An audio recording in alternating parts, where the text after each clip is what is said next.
আসসালামু আলাইকুম। কেমন আছো তোমরা? আশা করি তোমরা সবাই ভালো আছো। তো আজকে আমরা উপস্থিত হয়েছি দশম লেকচার আমাদের অ্যালকাইল হ্যালাইড প্রস্তুত।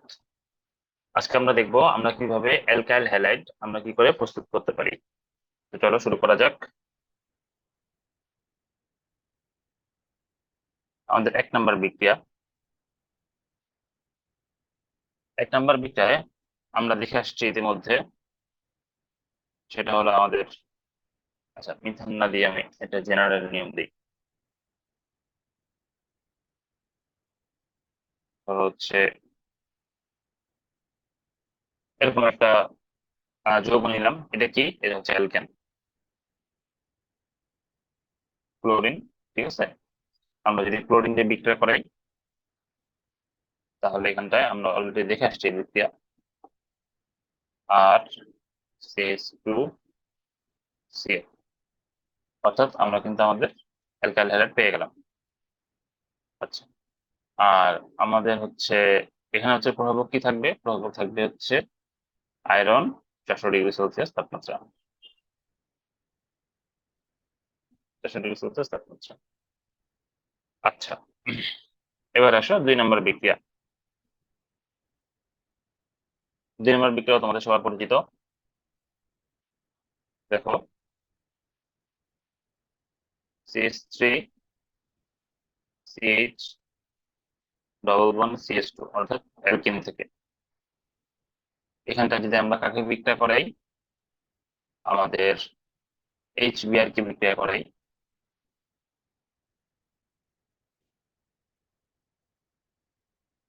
তাহলে আমি কি বলবো সেটা তোমরা জানো। তাহলে আমরা কি পাবো দেখো, আমরা যদি কোনো প্রভাবক ব্যবহার না করি তাহলে হচ্ছে আমরা 2 ব্রোমো প্রোপেন পাবো, তাই না? এটি কিন্তু আমরা দেখে আসছি ইতিমধ্যে। CH3CH CH3, যেখানে বেশি হাইড্রোজেন সেখানে হাইড্রোজেন যাবে, এরকম পাবো। এটা কত পার্সেন্ট হয় মনে আছে? 90%।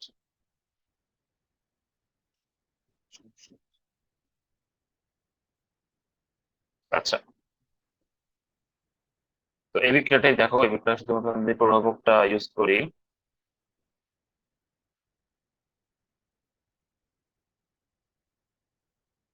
এই বিক্রিয়া যদি আমরা প্রভাবক ইউজ করি H2O2, তাহলে কিন্তু তখন আমাদের এটা কিন্তু চেঞ্জ হয়ে যাবে। তখন আমাদের এটা কি থাকবে? CH2 থাকবে, এটা CH2 থাকবে, আর এখানটায় আমাদের ব্রোমিন যুক্ত হবে। এটা কত পার্সেন্ট হবে? এটা হচ্ছে 99%। ঠিক আছে, এটা কিন্তু আমাদের 99%। আচ্ছা, এ গেল 2 নম্বর বিক্রিয়া। এবার আসে 3 নম্বর বিক্রিয়া। 3 নম্বর বিক্রিয়া আমরা পাই হচ্ছে অ্যালকোহল থেকে। তার থেকে অ্যালকোহল থেকে। তো দেখো, আমি ইথানল নেই, জেনারেল নিয়মটা নিব না, কারণ যেহেতু অ্যালকোহল তোমাদের এখনো পড়ানো হয় নাই, এখন আপাতত এভাবেই দেখাই। জেনারেল নিয়ম পরে দেখাবো, দরকার হবে না, আসলে বোঝা যাবে, সমস্যা নেই। HBr একে যদি আমরা বিক্রিয়া করাই, আমাদের প্রভাবক কে থাকবে? প্রভাবক থাকতে পারে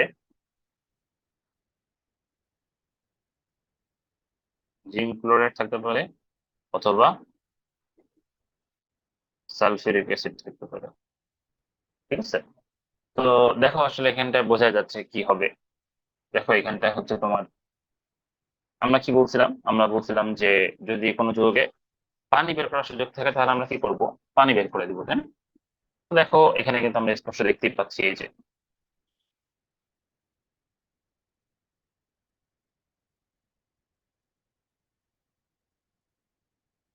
এইটুকু যদি আমরা নেই, একটু ঠিক এটা নেই তাহলে জিনিসটা দেখতে, এইটা, এটা কিন্তু খুব সহজেই কি হয়ে যাবে, পানি আকারে বের হয়ে যাবে।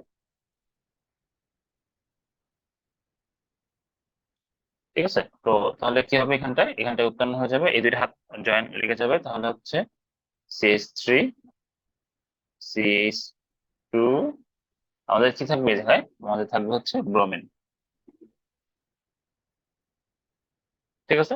আচ্ছা, এইসব বিক্রিয়া আসলে কোনো ব্যাখ্যা, প্রথম দুটো তো আগে দেখাই আসছি, আর এই বিক্রিয়াটা তো খালি এখনো পানি বের হয়ে যাবে, ব্যাখ্যা করা তেমন কিছু নেই। 4 নাম্বার বিক্রিয়া, এবং এই 4 নাম্বার বিক্রিয়াটা গুরুত্বপূর্ণ। এটা আমরা কার থেকে নিব, ইথানল থেকে নিব। এটাও আমরা ইথানল থেকেই নিব, হ্যাঁ।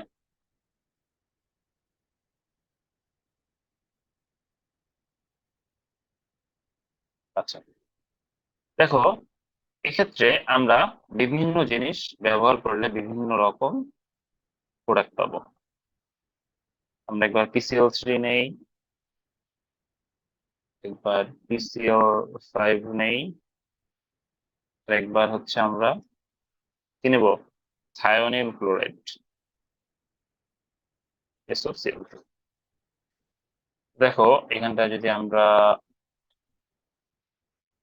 এই যে ঝামেলা শুরু হয়েছে। আচ্ছা, বুঝছো, এটা একটু খেয়াল করে প্রেস করতে হবে। দেখো, এখানে হচ্ছে আমাদের তেমন কোনো প্রভাবক লাগে না। আমরা হচ্ছে অ্যালকোহলের সাথে PCl3 PCl5 আর যদি SOCl2 বিক্রিয়া করে তাহলে কি হয়, এটাই হচ্ছে আমাদের মেইন দেখা। তো অ্যালকোহলের সাথে যদি আমাদের PCl3 বিক্রিয়া করে, তাহলে আমরা মনে রাখবো এখানটায় আমাদের অ্যালকাইল হ্যালাইড তো তৈরি হবেই, বোঝা যাচ্ছে।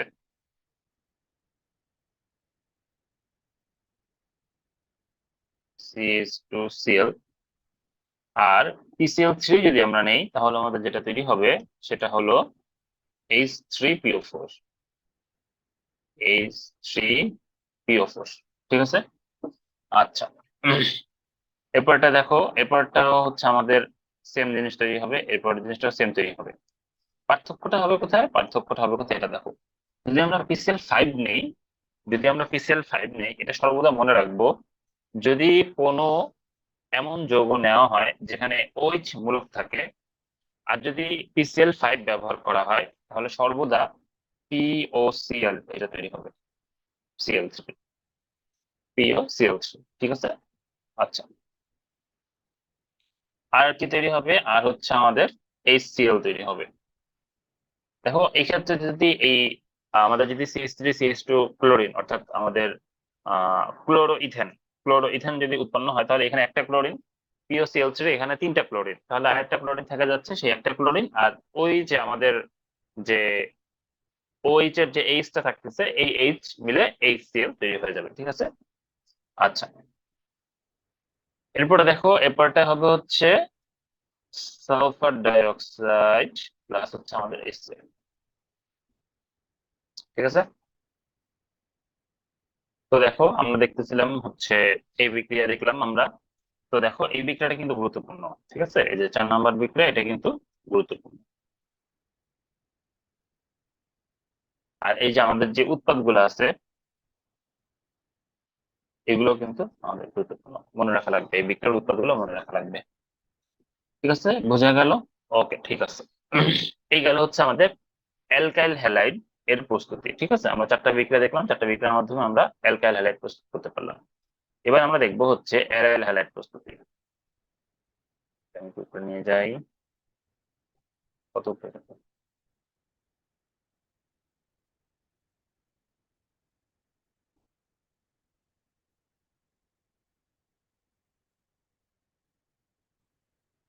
হ্যাঁ, ঠিক আছে। তো দেখো, এখন আমরা দেখবো হচ্ছে অ্যারাইল হ্যালাইড প্রস্তুতি। ঠিক আছে। তো দেখো, 1 নাম্বার বিক্রিয়া,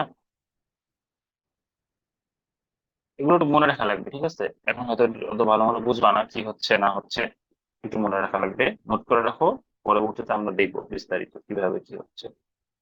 বেনজিনের ক্লোরিনেশন, এই ক্লোরিনেশন একদম ডিটেলস দেখানো হবে, ধাপ মানে বিস্তারিত, প্রত্যেকটা ধাপ মেকানিজম সহ, কারণ এটার মেকানিজমটা ইম্পর্টেন্ট। তো এখানে আমরা প্রভাবক কি নিব, প্রভাবক নিতে হবে অনার্দ্র ফেরিক ক্লোরাইড। অনার্দ্র ফেরিক ক্লোরাইড। এটা যদি আমরা নেই তাহলে আমরা কি পাবো? এখান থেকে আমরা পাবো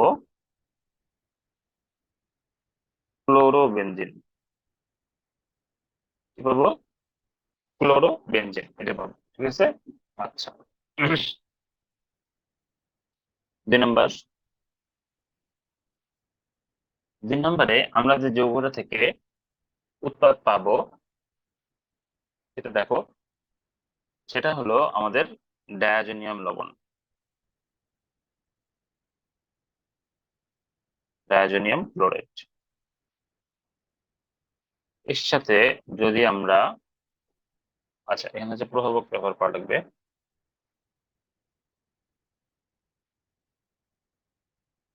এখান থেকে আমরা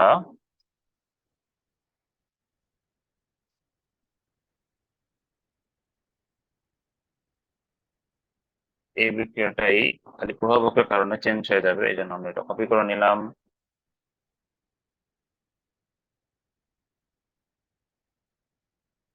হ্যাঁ, থাকুক থাকুক। দেখো এখানে যদি আমরা কপার চূর্ণ ব্যবহার করি, কপার চূর্ণ HCl এটা ব্যবহার করি, আর যদি 100°C তাপমাত্রায় উত্তপ্ত করি, ঠিক আছে, তাহলে কি পাবো? তাহলে আমরা পাবো হচ্ছে ক্লোরোবেনজিন।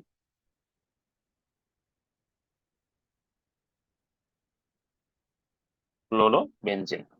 আর এখানে পাবো হচ্ছে নাইট্রোজেন, ঠিক আছে।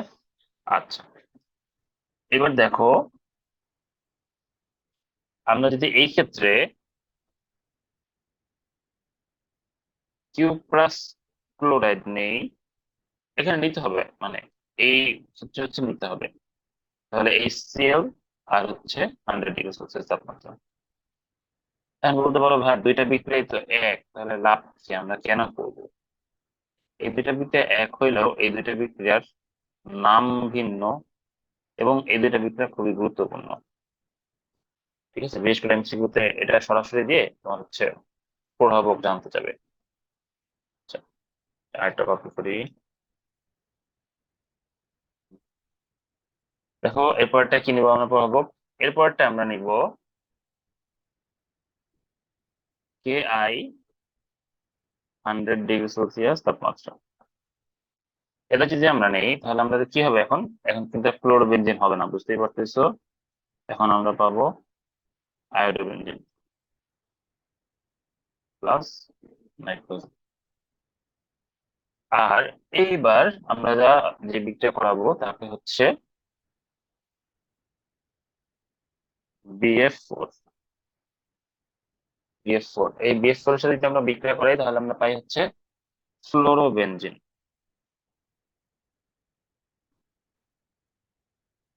এই যে BF4 এর একটা নাম আছে, এর নামটা হচ্ছে টেট্রাফ্লুরোবোরেট। টেট্রাফ্লুরোবোরেট, ঠিক আছে। আচ্ছা, তো এখান থেকে আমরা পেয়ে গেলাম কি ফ্লোরোবেনজিন, এবং এটাই একমাত্র বিক্রিয়া ফ্লোরোবেনজিন পাওয়ার, এছাড়া কোনো বিক্রিয়া ফ্লোরোবেনজিন পাওয়া যায় না, ঠিক আছে। আচ্ছা, তো মেইন হচ্ছে, আচ্ছা নাম্বারিংটা ঠিক করে নেই, 2 নাম্বার এটা থাকুক, এটা 3, এটা 4, এটা 5, 5 এটা 5। আচ্ছা, হুম, এখানে যেটা সব থেকে গুরুত্বপূর্ণ সেটা হলো এই বিক্রিয়াগুলোর স্পেশাল কিছু নাম আছে। এই বিক্রিয়াগুলোর কি আছে? স্পেশাল কিছু নাম আছে, ঠিক আছে। এই নামগুলো মনে রাখতে হবে। তো এই 2টা বিক্রিয়াই মেইনলি মনে রাখবো আমরা। দেখো আমাদের যে 2 নাম্বার বিক্রিয়াটা, অর্থাৎ কপার চূর্ণ ব্যবহার করছি, এই বিক্রিয়াটার নাম হলো গেটারম্যান রিয়াকশন। কি রিয়াকশন? গেটারম্যান রিয়াকশন।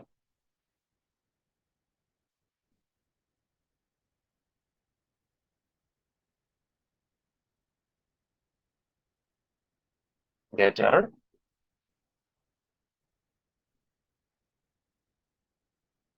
রিয়াকশন। এখানে সুন্দর হলো না, বুঝে নিয়ে কষ্ট করে, হ্যাঁ।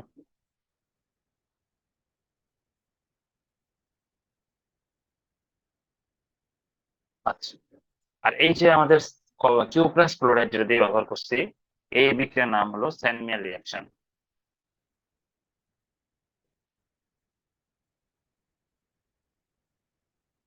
Sandman reaction. তো এটা একটু আমাদের মনে রাখতে হবে, ঠিক আছে? এই কয়টা জিনিস আমরা একটু মনে রাখবো। আর আমরা যদি পটাশিয়াম আয়োডাইড নেই, সরি হ্যাঁ পটাশিয়াম আয়োডাইড নেই, তাহলে আমাদের ডাইজেনের লবণের সাথে বিক্রিয়া করাইলে কি হবে? আমরা আয়োডোবেনজিন পাবো। আর যদি টেট্রাফ্লুরোবোরেট নেই, তাহলে হচ্ছে আমরা ফ্লোরোবেনজিন পাবো। আচ্ছা, লাস্ট একটা বিক্রিয়া, সেটা হলো আমাদের 6 নম্বর বিক্রিয়া, সেটা আমরা পাবো হচ্ছে ফেনল থেকে। ফেনল সাথে যদি আমরা কার বিক্রিয়া করাই? PCl5 এর বিক্রিয়া করাই, তাহলে কি হতে পারে বলো তো? একটু আগে আমরা কিন্তু পড়াইছিলাম।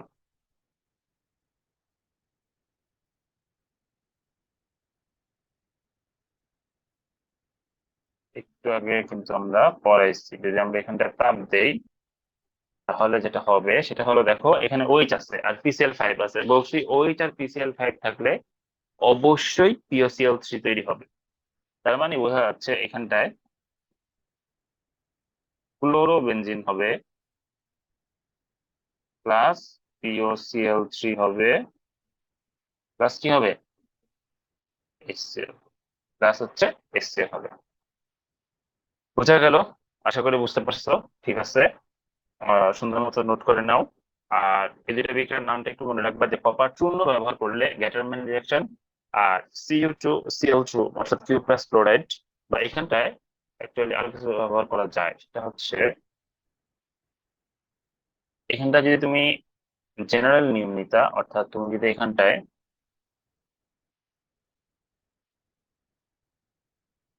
CO2H2 অর্থাৎ এক্স নাও, তাহলে তোমার মনে রাখতে হবে এখানটায় এক্স হইতে পারে ক্লোরিন অথবা ব্রোমিন। এখান থেকে কিন্তু আয়োডিন বা ফ্লোরিন নেওয়া যাবে না। বোঝা গেছে? এখানটায় কিন্তু আয়োডিন অথবা ফ্লোরিন এটা নেওয়া যাবে না। এইখানে এই স্যান্ডম্যান রিয়াকশন শুধুমাত্র ক্লোরিন এবং ব্রোমিন এই দুইটা ক্ষেত্রেই হবে। বোঝা গেছে? ওকে। এরপরে দেখো পটাশিয়াম আয়োডাইড আছে, এটা হচ্ছে বিক্রিয়া করে আয়োডোবেনজিন হবে। আর টেট্রা ফ্লুরোবোরেট, এটা হচ্ছে ফ্লোরোবেনজিন হবে। তো অ্যালাইল হ্যালাইড প্রস্তুতি।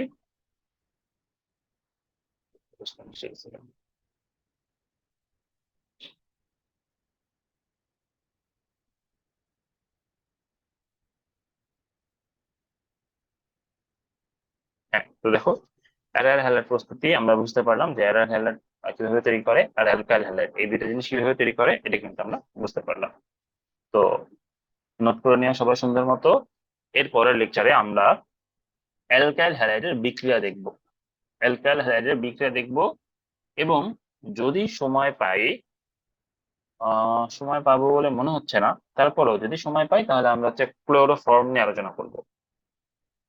ক্লোরোফর্ম আসলে অনেক বড় একটা টপিক। হ্যাঁ, এরপরে আমরা হচ্ছে অ্যালকাইল হ্যালাইডের বিক্রিয়া দেখবো, শনাক্তকরণটা দেখবো, আর এর পরের লেকচারে আমরা হচ্ছে ক্লোরোফর্মের বিস্তারিত দেখবো। ঠিক আছে? ওকে, ঠিক আছে, তাহলে আজকে এই পর্যন্ত। ভালো থাকো সবাই। আসসালামু আলাইকুম।